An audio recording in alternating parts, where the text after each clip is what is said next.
Et mes chères sœurs, mes chers frères, nous faisons la lecture ce matin d'un passage qui est très solennel. Ça fait plusieurs mois que nous étudions l'épître de 1 Corinthiens et vous vous êtes rendu compte sans doute que ce n'était pas une église parfaite. Pas du tout comme l'église de Shawinigan Sud.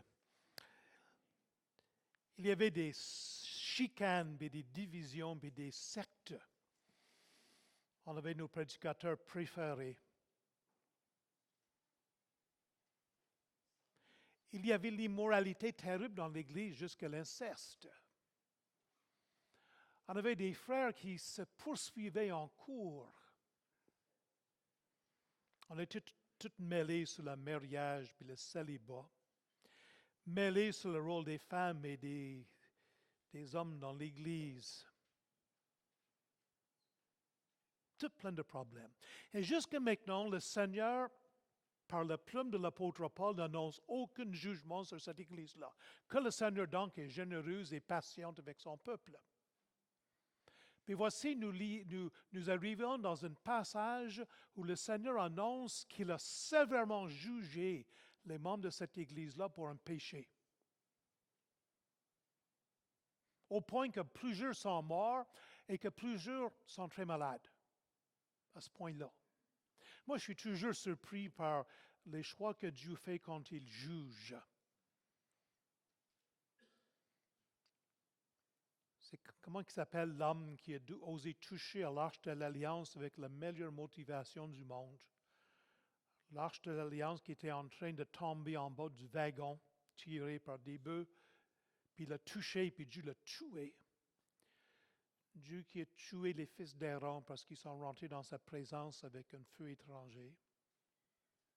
Dieu qui a pris la vie d'Anias et Saphira au début de l'Église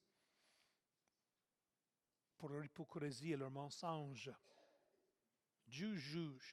Puis ici, je suis surpris, étonné, puis un peu rempli de crainte de voir qu'ici, Dieu juge le péché dans son Église. Et comme souvent dans l'Ancien Testament, le Nouveau Testament aussi, je suis surpris des choix que Dieu fait quand il juge. Des fois, il est patient, mais des fois, il est sévère. Nous lisons le passage. 1 Corinthiens chapitre 11 et verset 17. En donnant cet avertissement, ce que je ne loue point, c'est que vous vous assemblez non pas pour devenir meilleur, mais pour devenir pire. Est-ce que c'est possible aujourd'hui qu'on vienne à l'Église aujourd'hui, puis on sort pire qu'on était? C'était le cas ici. Et d'abord, j'apprends que lorsque vous vous réunissez en assemblée, il y a parmi vous des divisions. Et je le crois en partie.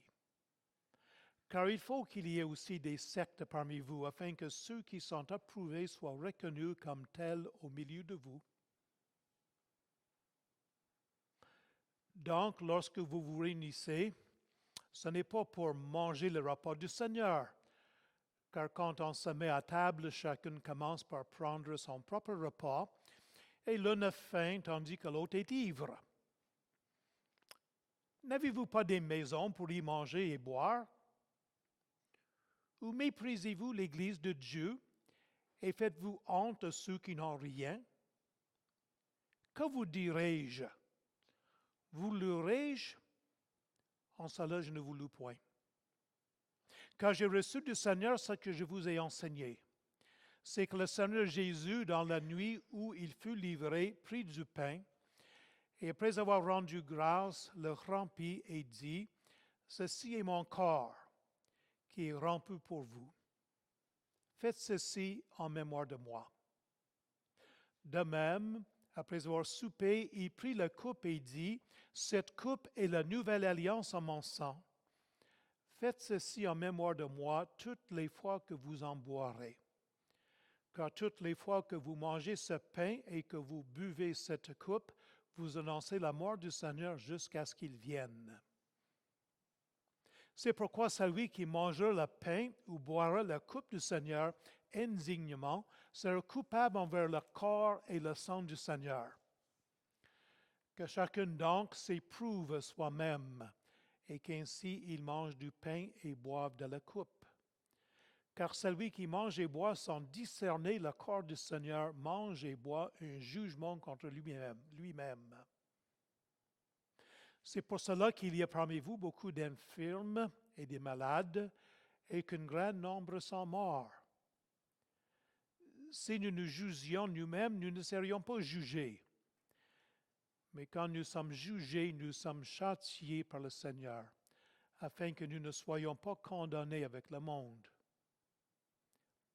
Ainsi, mes frères, lorsque vous vous réunissez pour le repas, attendez-vous les uns les autres. Si quelqu'un a faim, qu'il mange chez lui, afin que vous ne vous réunissez pas pour attirer un jugement sur vous. Je réglerai les autres choses quand je serai arrivé.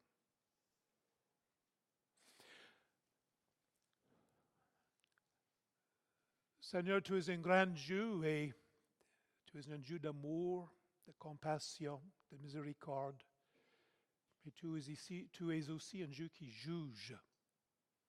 Tu es le juge juste. Dans ton caractère, il y a un équilibre parfait entre la justice et la compassion, la miséricorde. Et ce matin, on voit que tu peux juger ton Église sévèrement. Et nous voulons ouvrir nos cœurs et nous voulons recevoir ta parole et nous voulons comprendre les choses qui sont importantes pour toi. Nous voulons changer nos vies, nous voulons changer la vie de notre Église. Nous voulons que tu nous parles aujourd'hui. Sois présent, aide-nous à comprendre ta parole. En demandant au nom de Jésus. Amen. Bien, imaginez-vous que j'ai fait un beau PowerPoint, ça m'a pris bien des heures pour faire cela, puis ce matin, je me suis levé bien de bonne heure pour réviser mes notes, puis faire des petits changements. Puis je l'ai imprimé 2 fois, puis j'ai oublié de la mettre sur la clé, alors je n'ai pas de PowerPoint, et je suis incapable de prêcher sans PowerPoint, pauvre de vous. Nous allons faire une introduction. J'ai 3 points. La table du Seigneur ici, d'abord, c'est profané. Deuxièmement, on va regarder la raison d'être de la table du Seigneur. Troisièmement, la préparation pour la table du Seigneur. Puis on va tirer une conclusion. Commençons par cette idée que la table du Seigneur a été profanée ici. Maintenant, vous savez que le Seigneur a laissé 2 ordonnances pour l'Église. Dans l'Église populaire, il y a 7 sacrements. Est-ce qu'il y en a qui peuvent se souvenir des 7 sacrements dans l'Église populaire? Mais il y a le baptême, confirmation, pardon? Confession, extrême onction, mariage, devenir prêtre, onction d'huile, pardon? Je les oublie. Bon. On en a juste 2. Il y a le baptême qui semble être au début de la vie chrétienne, symbole de notre union avec Christ par l'Esprit de Dieu. Et il y a la table du Seigneur. Puis la table du Seigneur est donnée parce que nous sommes bien oublieux. Moi, ce matin, j'ai oublié de copier mon PowerPoint sur mon clé. Ça peut-tu être oublieux comme ça? Mais nous sommes oublieux, puis on oublie qu'est-ce que le Seigneur a fait pour nous, puis la table du Seigneur est donnée comme un rappel. Ce n'est pas un sacrifice, ce n'est pas un sacrement. On réalise que dans beaucoup d'églises, même églises évangéliques, on a l'idée que la table du Seigneur est un sacrement. Certainement chez les anglicains, même ceux qui sont évangéliques, chez les méthodistes et chez certains réformés aussi, on a l'idée que lorsqu'on prend la table du Seigneur, c'est un moyen par lequel la grâce du Seigneur nous parvienne. Dans l'Église populaire, l'idée d'un sacrement, c'est qu'au ciel, il y a un grand panier rempli des grâces de Dieu. Et ce panier-là est rempli par l'œuvre du Seigneur et aussi par le surplus de bonté de certains saints.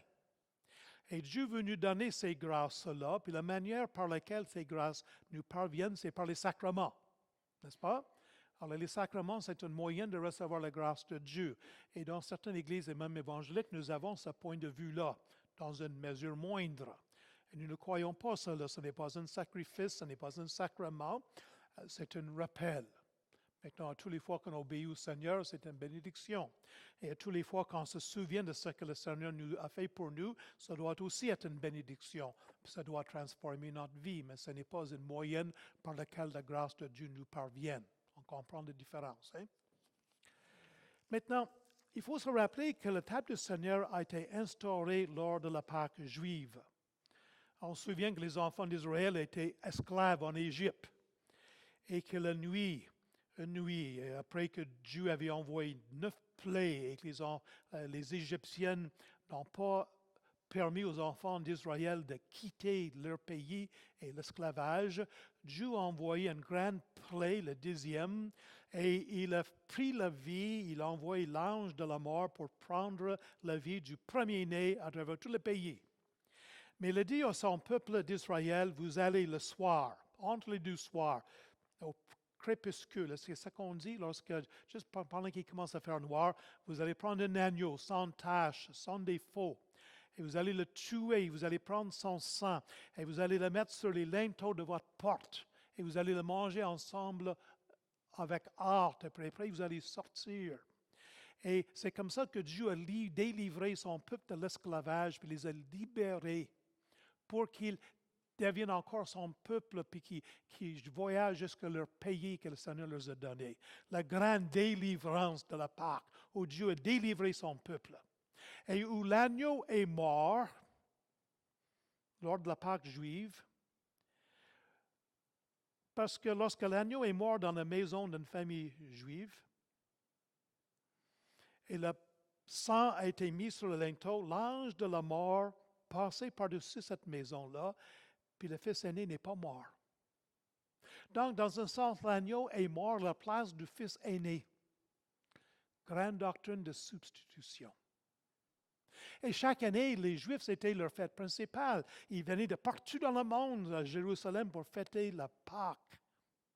On sacrifiait des dizaines, même certaines disent des centaines de milliers d'agneaux à la temple pour se rappeler que le Seigneur les avait délivrés. Mais la table du Seigneur a été instituée lors de cette Pâque, lorsque Jésus était en train de célébrer la Pâque avec ses disciples. Et si la Pâque nous rappelle que l'agneau est mort à la place des Juifs en Égypte, la table du Seigneur nous rappelle que l'agneau de Dieu est mort pour nous, ses enfants. Alors, dans l'Église primitive, la table du Seigneur a été associée à un repos en commun de toute l'Église. Ça peut nous sembler drôle, on appelait ça des agapes, du mot grec pour amour. Le peuple de Dieu se rassemblait souvent dans des petites maisons. Il n'y avait peut-être pas des grands bâtiments comme nous avons aujourd'hui. Dans chaque ville, il y avait plusieurs petits groupes qui se rassemblaient dans des maisons. Puis ils mangeaient un grand repas ensemble, quasiment comme un potluck, comme on pourrait dire ici au Québec. Puis à la fin du potluck, mais ils prenaient le pain puis le vin comme mémorial du Seigneur. Puis on mangeait ensemble alors, c'était ça. Alors ça, on prend ça comme introduction. Maintenant, il y avait un terrible problème. Il y avait des problèmes. On profanait la table du Seigneur dans l'Église. Et il y avait des divisions et des chicanes. C'était un des problèmes à Corinthe. J'ai écrit ceci. Les divisions font plus que déranger. Ils détruisent. Attention aux divisions. Rien ne détruit l'Église de Dieu plus que les divisions. Il y avait de l'égoïsme, l'orgueil, mépris envers les autres. Puis c'était un grand contraste parce que la table du Seigneur nous rappelle l'humilité de notre Seigneur Jésus-Christ. Vous souvenez-vous que lorsque les disciples se sont assis à la table pour manger la Pâque, là où la table du Seigneur a été inaugurée, que notre Seigneur a commencé le repas comment? En lavant les pieds de ses disciples. N'est-ce pas? La place d'un serviteur, grande humilité. Puis l'unité de notre Seigneur Jésus-Christ s'est donnée pour nous sur la croix. Philippiens nous dit que Jésus s'est humilié. Puis à la table du Seigneur à Corinthe, c'était une place d'orgueil, où les plus riches méprisaient les autres. Maintenant, rappelons-nous de l'importance des repas et de la nourriture dans la parole de Dieu. Et comment les repas marquaient souvent, ou le changement de nourriture, marquaient souvent des époques et des changements dans la façon que Dieu traitait avec son peuple. Dans le jardin d'Éden, on semble avoir été végétarien. Mais Dieu a permis la viande après le déluge. Je suis content que je suis né après le déluge. Le premier péché,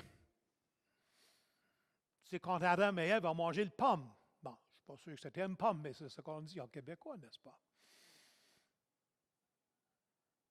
Remarquez l'importance de l'hospitalité dans le livre de Genèse. Abraham a reçu les visiteurs, les anges, et probablement la personne de Jésus lui-même en théophanie, puis les a mangés avec eux. Et Lot a invité les anges chez lui dans le chapitre 19. Remarque comment Jacob a utilisé la nourriture pour tromper son père. Remarque comment la Pâque à la sortie d'Égypte était accompagnée par un grand repas, la Pâque. Comment Dieu a nourri son peuple dans le désert pendant 40 ans avec la manne, puis des cailles, des oiseaux. Jésus a nourri 5000 hommes, plus les enfants, puis les femmes, peut-être 20 000 ou plus de personnes, dans un désert un peu là aussi. Rappelons-nous comment les pharisiennes et les sadducéennes cherchaient toujours la meilleure place à la table. Quand le fils prodigue est revenu vers son père, comment on l'a accueilli? Avec un grand festin, avec un grand repas, on a tué la vache gras, le veau engraissé. Dans Actes chapitre 10, quand Dieu voulait montrer à Pierre, puis à tous les apôtres, à l'Église, qu'il y avait un grand changement, puis qu'on n'était plus obligé de respecter les lois cérémonielles des Juifs, on a envoyé à Pierre un drap qui est descendu du ciel, rempli de toutes sortes de nourriture, puis pauvre Pierre a dit, non, mange pas ça, je suis un Juif, moi. Puis Dieu a dit, lève-toi, mange.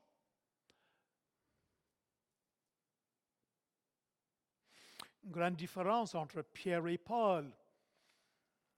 Quand Pierre refusait de manger avec certaines personnes parce que ce n'étaient pas des Juifs. Et dans la fin des temps, nous attendons le grand repas, la fête du mariage de l'agneau.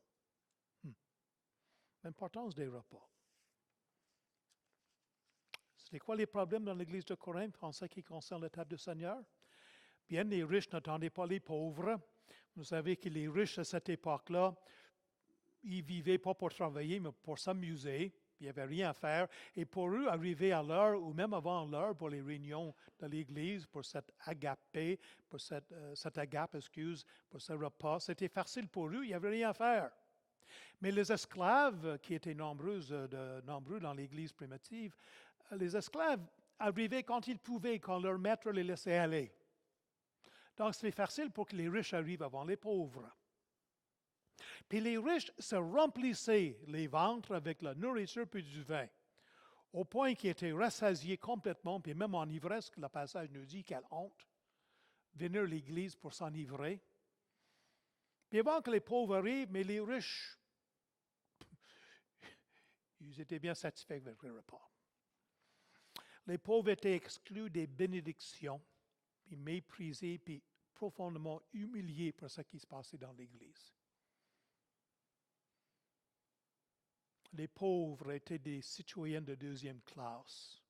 Quelle distorsion de l'Évangile qui efface les différences entre hommes et femmes, entre esclaves et libres, entre toutes les races. Distorsion de l'Évangile. Puis la table du Seigneur qui devait être une démonstration de la générosité de Dieu qui nous a donné le Christ pour nous sauver, est devenue une occasion de l'indulgence de soi, mépris des autres. Voilà. Parlons maintenant de la raison d'être de la table du Seigneur un peu. Vous savez que la table du Seigneur, comme je vous dis, a été inaugurée, a été commencée, initiée par le Seigneur lors de la Pâque juive, lorsqu'il a mangé la Pâque avec ses disciples. Et voilà comment ça s'est déroulé un peu à la Pâque juive. il y avait d'abord une bénédiction par l'autre sur la première coupe. Il y avait 4 coupes pendant la Pâque. Et ça commençait lorsque l'autre bénissait la première coupe, puis partageait avec les invités. Ça commençait comme cela. Puis après ça, on mangeait des herbes amères, puis trempées dans une espèce de sauce faite de fruits. Et les herbes amères rappelaient aux enfants d'Israël qu'ils avaient beaucoup souffert dans l'esclavage en Égypte. Puis ils chantaient le psaume 113 et le psaume 114 ensemble. Puis après ça, on passait la deuxième coupe. Puis après ça, la haute brisait le pain sans levain, puis partageait avec ceux qui étaient à la table avec lui. Puis après ça, il bénissait la troisième coupe, puis ils chantaient ensemble le psaume 115 à 118, puis ils partageaient la troisième coupe, et c'est cette troisième coupe que le Seigneur a bénie, puis qui est devenue la coupe de notre communion, le fruit de la vigne qu'on prend ensemble. Puis à la fin, on passait la quatrième coupe qui célébrait le royaume à venir. Et vous avez remarqué qu'à l'heure de la Pâque, on chantait le psaume 113 ou 118. On appelait ça l'Hallel égyptienne. L'Hallel veut dire louange. Il y a dans les psaumes 3 groupes de psaumes qui étaient des psaumes groupés ensemble pour les louanges. Et on appelait ça la louange, l'Hallel égyptienne, parce que si vous lisez les psaumes 113 à 118, vous voyez que ça célèbre beaucoup la délivrance du peuple de Dieu de l'Égypte.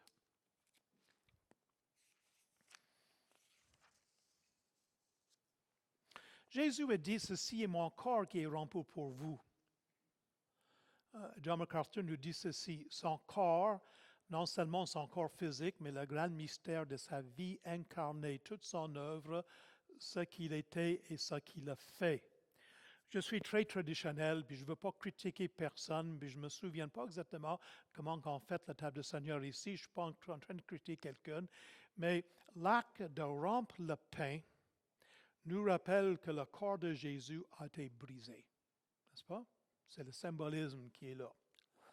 Et on nous dit que son corps qui est donné pour vous. Donné pour vous. Oh, chers amis,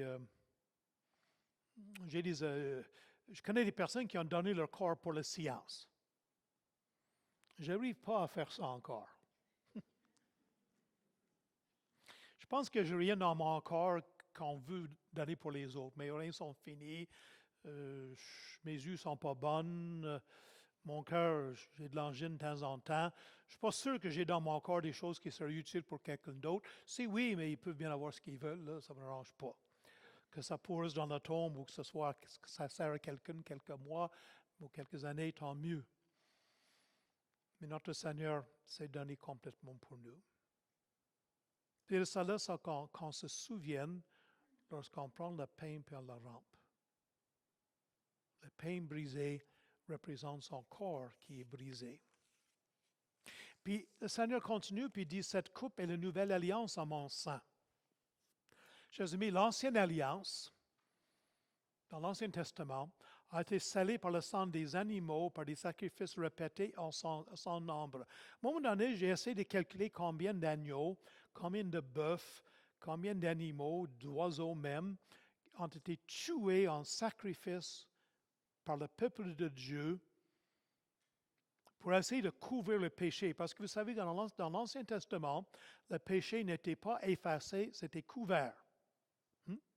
Simplement couvert temporairement. Puis après ça, on ajoute, parce que ce n'est pas juste dans le judaïsme qu'on faisait des sacrifices. Puis le pire des sacrifices, c'est le sacrifice humain. Si vous faites une étude de l'histoire de ce monde, vous découvrirez que lorsque une société se donne au sacrifice humain, souvent des enfants, Dieu détruit cette civilisation-là. On cherche pour savoir qu'est-ce qui est arrivé avec les Mayas en Amérique du Sud puis au Mexique, les Aztèques et ces sociétés-là. Et pourquoi ils sont disparus rapidement? Puis est-ce que c'était un manque de pluie? Est-ce que c'était la famine? Est-ce que c'était la maladie? Je ne le sais pas. Mais une chose que je sais, c'est que ces sociétés étaient marquées par le sacrifice des enfants vivantes. Et lorsqu'une société arrive là, Dieu détruit cette société-là. Puis lorsqu'on pose la question, pourquoi que Dieu a chassé les peuples qui restaient en Canaan, la terre promise, puis a permis aux enfants d'Israël de les tuer, puis les chasser, puis posséder leur pays. J'aimerais simplement vous dire que dans Genèse, lorsque Dieu parle avec Abraham, il dit l'iniquité des Amoréens n'est pas encore à sa comble. Mais lorsque le sacrifice des enfants est devenu monnaie courante chez ces peuples-là, Dieu les a jugés. Dieu les a jugés. Mais que de sacrifices! Que de sacrifices! Des millions et des millions d'agneaux, puis de bœufs, puis d'oiseaux sont morts.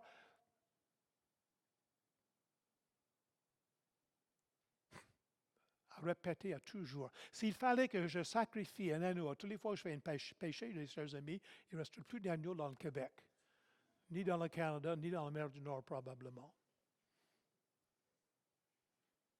Puis le Pâques rappelle cela. Puis Jésus-Christ, son sacrifice est tellement efficace qu'il est mort une seule fois. Un sacrifice efficace pour toujours. La nouvelle alliance est scellée par le sang du Christ une fois pour tout, puis ne sera jamais répétée. Puis le sang, c'est l'évidence que le Christ est mort. Il y a eu une grande controverse il y a quelques années ici au Québec. Il y avait un pasteur baptiste, pas mal au sud d'ici au Québec, qui faisait un grand drame, qui disait même que le Saint-Esprit ramassait chaque goutte du sang de Jésus qui a baissé sur la croix, puis il a monté au ciel. Puis toutes les fois que nous péchons, qu'au ciel, il y a un autel, puis il y a un ange qui jette le sang de Jésus sur l'autel. Écoutez bien là. Je pense qu'on n'a pas besoin d'aller là. Le sang de Jésus sur la croix est précieux, puis cet sang-là est quand même le symbole de sa mort. Hein?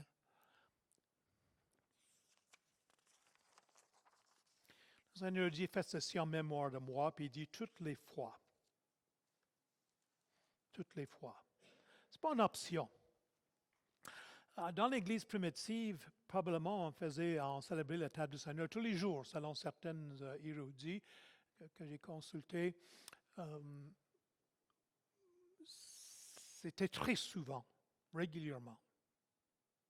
Et il y a beaucoup d'églises où est-ce qu'on peut célébrer la Sainte Seine, faire la table du Seigneur toutes les semaines. Et dans certaines églises, c'est une fois par mois, puis dans d'autres églises, c'est une fois par année, ou une fois par 3 ans. Bon, on prend des décisions. Il y a une chose, je ne passe pas de jugement sur cela, mais il y a une chose que je veux oser critiquer, si je me permets. Mon épouse a été élevée dans une église que j'ai assisté avec elle quelques fois lorsque j'essaie de courir après elle. Puis, c'était une église de campagne, puis le pasteur dans l'église avait 4 ou 5 églises où il prêchait chaque matin. Alors, je vous dis qu'à la fin de la réunion, il était pressé d'embarquer dans son auto puis faire 5-6 kilomètres ou 10 kilomètres pour aller à l'autre église pour recommencer le culte, tu comprends-tu, là? Puis il commençait bien de bonne heure le matin, puis finissait tard l'après-midi.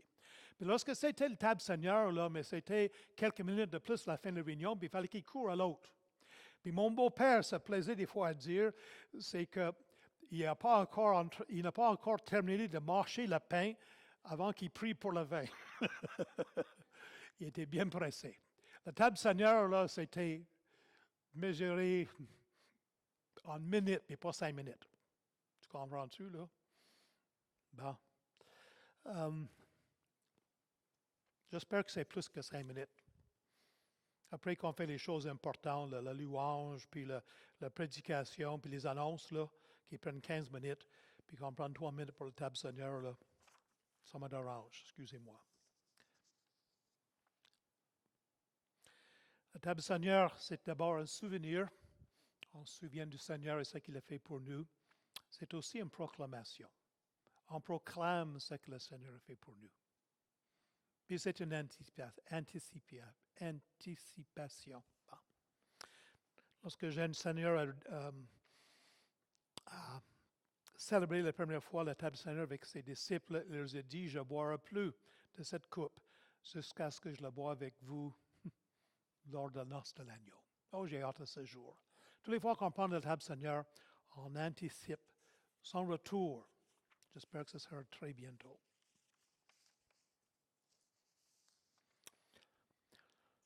On arrive à la préparation. Le passage nous dit que celui qui mangera le pain ou boira la coupe du Seigneur indignement sera coupable envers le corps et le sang du Seigneur. Manger le pain ou boire la coupe indignement. Mon père était dans le service militaire du Canada, il était de la marine canadienne pendant 33 ans. Et une des choses que nous avons appris chez nous, c'est de respecter le drapeau. Quand je me promène sur l'autoroute et je vois dans des postes d'essence ou dans différents bâtiments des drapeaux, d'abord ça me plaît, mais je suis souvent choqué parce que les gens ne savent pas vivre et ne savent pas comment faire un drapeau. Puis les drapeaux tous déchirés par le vent, puis on les baisse, puis on les brûle, puis on les remplace. Puis on ne le sait pas ça. Bon. C'est un peu mon héritage. Et je me souviens quand j'étais à l'école biblique la première année, on a fait un jeu de football canadienne contre américaine. Puis ce n'était pas une bonne idée. C'était devenu un peu très agressif. Et les Canadiens ont gagné. Croyez-le ou non, dans ma jeunesse, je n'étais pas pur en football. Je pesais 125 livres, mais je ne donnais pas ma place. Et puis si vous ne croyez pas que je pesais 125 livres, j'ai des photos. Ouais. Mais à la fin du game, les Américaines, il y avait des Américaines dans les stands qui regardaient qu'il y avait un drapeau américain. Puis nous autres, on était assez fous que quand on a gagné gagné le game de football, on est allé saisir le drapeau, puis on a couru avec, puis ça tombé à terre, puis on a foulé ce drapeau américain. Puis c'est venu à coup de batte, hein?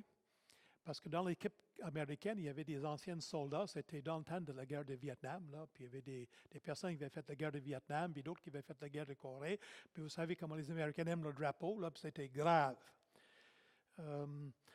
Puis si tu regardes le Moyen-Orient, lorsqu'on veut montrer notre haine pour les Américaines, mais on brûle le drapeau, n'est-ce pas? Bien, chers amis, marcher sur le drapeau de son pays, c'est indigne. Puis prendre la table du Seigneur légèrement, quand c'est juste un rituel, ou avec le mépris des autres personnes qui sont autour de nous. Un des mots qu'on utilise pour la table du Seigneur, c'est le mot communion. Est-ce que vous utilisez ça ici, ce mot-là, communion? Ça veut dire qu'on est ensemble, en communion avec le Seigneur et avec les autres qui sont avec nous. Si on a la haine envers nos frères et nos sœurs, si on a du péché non confessé, chers amis, c'est de boire la coupe, c'est de manger le pain indignement. Puis la maladie spirituelle et même physique pouvait en résulter, comme on l'a vu. Puis je vous pose la question, nous avons remplacé la superstition de l'Église populaire, les sacrements, puis est-ce qu'on l'a remplacé par la nonchalance? Bon, dans l'Église populaire, j'ai vu des gens se mettre à genoux pour recevoir le sacrement, n'est-ce pas? Puis on croit que le pain a été transformé dans le corps du Christ, puis que le sang a été transformé dans le sang du Christ, littéralement, physiquement. Si on ne croit pas cela, on est anathème. Puis on le respecte beaucoup. Puis même on se met de genoux avant, puis le prêtre le met comme ça en haut, puis tout le monde le regarde, puis le prêtre, il fait ça devant. Tu comprends-tu, là? Beaucoup de respect. Hein? Puis on a rejeté cela, puis avec raison. Mais est-ce qu'on est allé à l'autre extrême? Est-ce qu'on est tellement nonchalant lorsqu'on parle de la table Seigneur que ça a perdu son sens?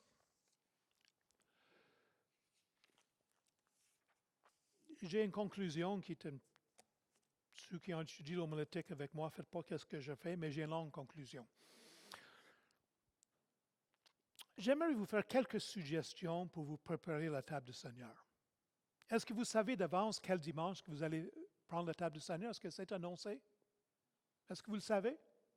Vous le savez. Vraiment? Oui. Est-ce que la veille, est-ce qu'on peut prendre quelques moments de prière, la veille, pour se préparer pour la table Seigneur? Le passage qu'on a lu tantôt nous dit que si on se juge soi-même, on ne sera pas jugé.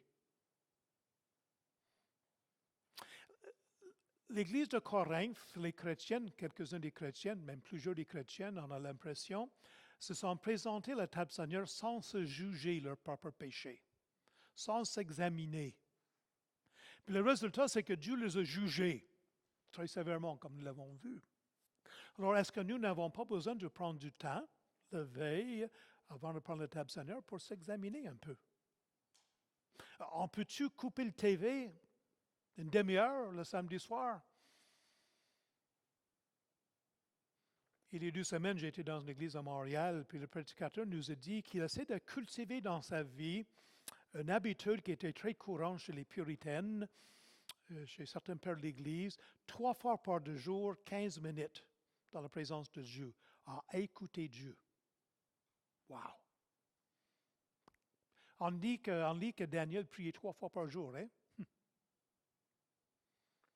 On semble avoir vu dans la vie de David quelque chose de semblable, et certainement dans la vie du Seigneur aussi. Et ça m'a beaucoup touché, puis je me suis posé la question, est-ce que j'ai dans ma journée 3 fois des périodes de 15 minutes pour m'asseoir, essayer d'entrer dans la présence de Dieu et l'écouter? Mais la moindre des choses que je peux faire, c'est avant de venir la Sainte Seine, de passer du temps dans la prière et l'examen de soi. Se lever plus tôt pour prier et méditer ce que le Seigneur a fait pour nous le matin où nous allons célébrer la Sainte Seine. Se lever une demi-heure plus tôt. C'est dur de se lever dimanche matin. Moi, je n'ai pas de misère à me lever à 4 heures du matin. D'ailleurs, même si je ne veux pas des fois, là, je ne dors plus, ça me choque. Le matin, toute la semaine. Mais dimanche matin, je pourrais dormir jusqu'à midi. Puis prendre le temps qu'il faut pour célébrer la table du Seigneur. Quelques points sur lesquels j'aimerais qu'on fasse attention, que j'aimerais faire attention moi-même en premier, puis que je vous suggère. D'abord, attention aux péchés subtils. Un des grands dangers de notre jour, c'est qu'il faut qu'on prenne la Bible comme norme et non pas notre culture. J'aime bien écouter puis essayer de comprendre ce que les gens se disent. Un homme sage parle moins puis écoute plus. Je ne suis pas tellement sage, j'essaie de devenir sage. À mon âge, ça devrait commencer quelque part. Mais on est tellement influencé par notre culture, puis il semble que des fois, notre culture devient notre norme. On prend nos priorités, on prend notre compréhension de ce qui est bien et ce qui est mal dans notre culture. Non, la Bible est notre norme. Puis, dans la culture de l'Église de Corinthe, cette différence de classe entre les riches nobles et les esclaves, c'était vraiment certaine. Chez les Grecs, on doutait, certains philosophes grecs doutaient même si les esclaves avaient une âme. Ça m'intéresse beaucoup de vous le dire, mais vous pouvez lire chez des grands hommes de Dieu qui ont écrit des tomes de théologie formidables.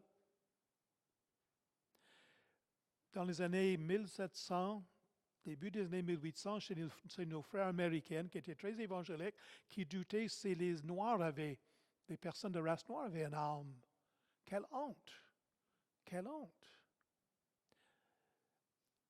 Puis, ces personnes-là se sont laissées influencer par leur culture plutôt que la parole de Dieu.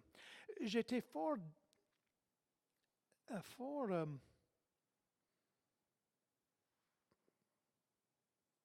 troublé quand j'ai compris que mon homme de Dieu préféré, Jonathan Edwards, était propriétaire d'esclaves.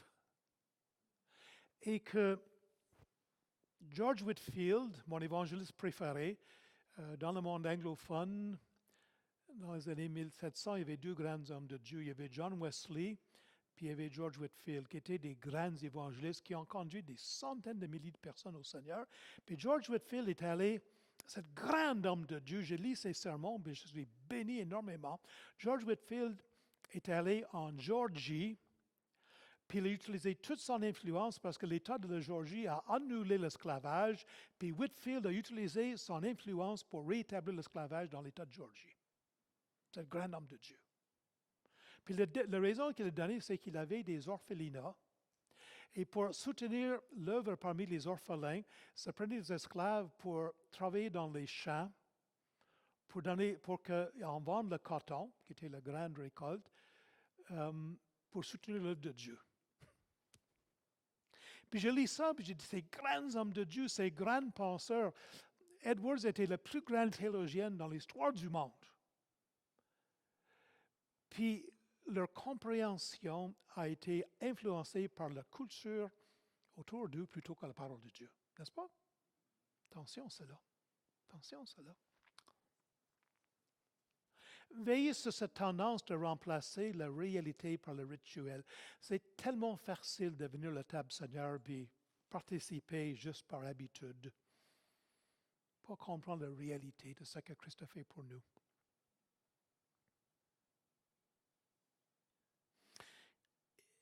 Rappelons-nous, il faut nous rappeler du sens des éléments. Que veut dire le pain, que veut dire la coupe? On n'a pas beaucoup parlé de la coupe. On n'a pas le temps. Important que tous les croyants soient présents à la table du Seigneur. Ça m'est arrivé de visiter l'église quand c'était le moment de la table du Seigneur, tout le monde est parti. Ils voulaient arriver au restaurant avant que ce soit plein.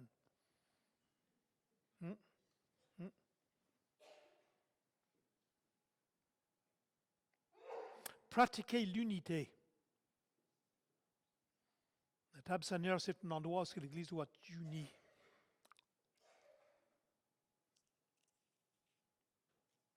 De ne pas juger notre culte par ce que ça l'a fait pour nous.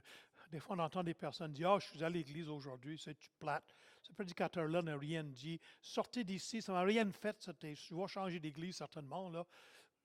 Ça n'a rien fait, ce culte-là. » Puis on va à l'Église pour recevoir plutôt que de donner.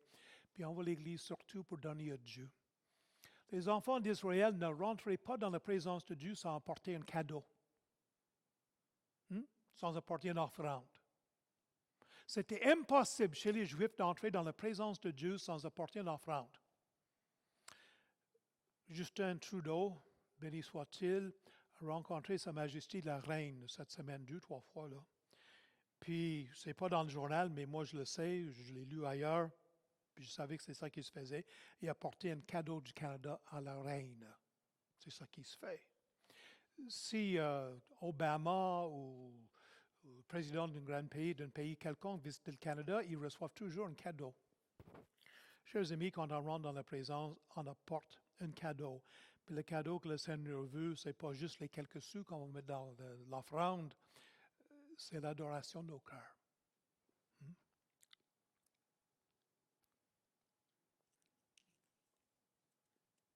Ne pas mépriser les pauvres. Moi, je lutte avec ça, puis je termine avec ça. La ville de Trois-Rivières n'est pas une ville où il y avait beaucoup de mendiants.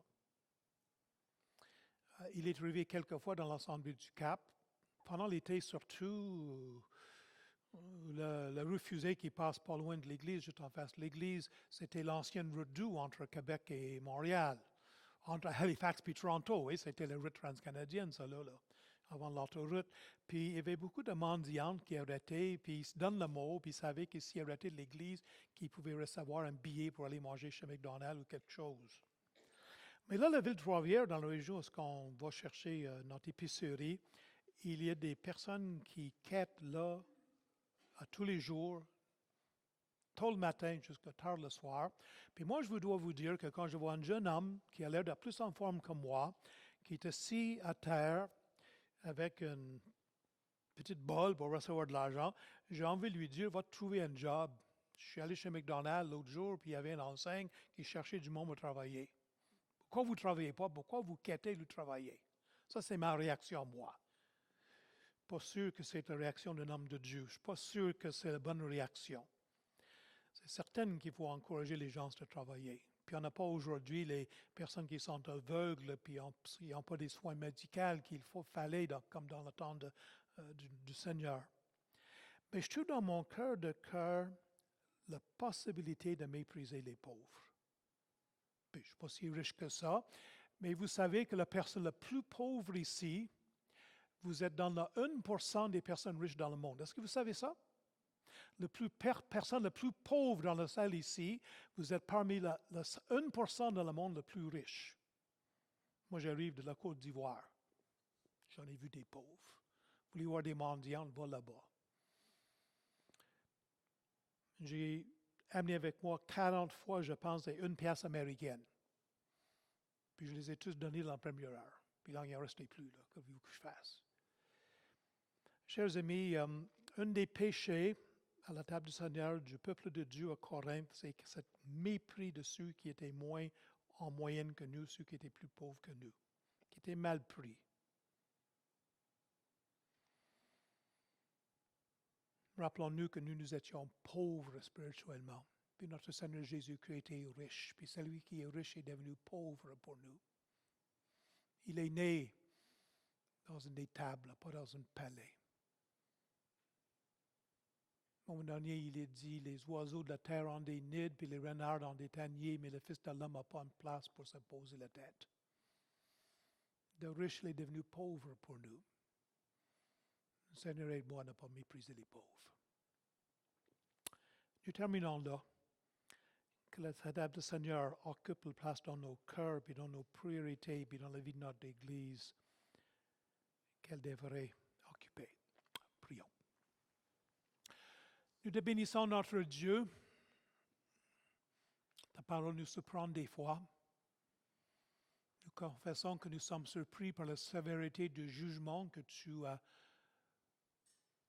exercé sur ton peuple dans l'Église de Corinthe.